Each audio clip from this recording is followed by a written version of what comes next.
Un des écosystèmes clés de Méditerranée, aussi riche que les herbiers de Posidonie, ce sont les assemblages de communautés coralligènes. Ce sont des récifs coralligènes assez proches des récifs coralliens, dans le sens où ils forment des rochers vivants, parfois de plusieurs mètres d'épaisseur.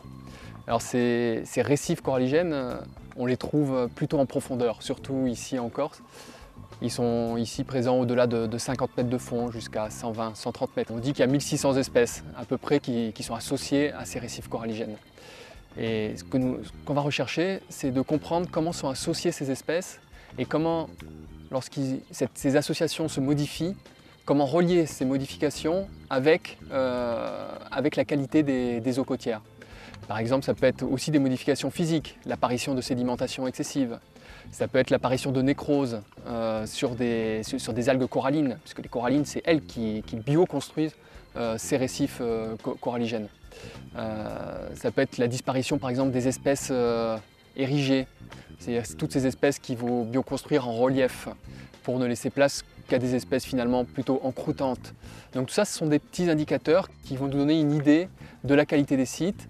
Et ce réseau de suivi qui s'appelle RECOR, le réseau coralligène qui existe depuis 2010. Donc on en est à notre 7e année de suivi sur le littoral français méditerranéen. On a à peu près 260 stations de surveillance qui sont suivies tous les 3 ans. Une des manips qui est réalisée depuis le début, c'est des quadras photographiques. Ce sont des quadras photographiques qu'on va réaliser à différentes profondeurs.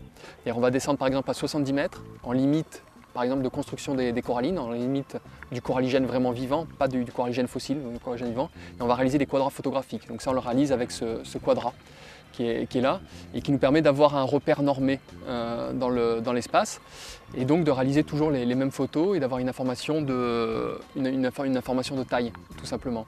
Et en général on va réaliser par exemple à moins 70 mètres, à moins 60, à moins 50, à moins 40 des séries comme ça photographiques quadra.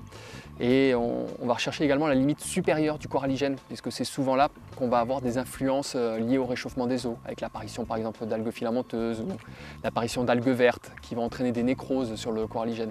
Donc ce sont toutes ces petites informations qui vont nous permettre, après traitement des données quadra, dans un logiciel que nous avons développé sur la base d'un logiciel qui existait sur les récifs coralliens, qui nous permettent de définir une trentaine de descripteurs du coralligène pour former un indicateur de qualité des eaux et de suivi des communautés coralligènes.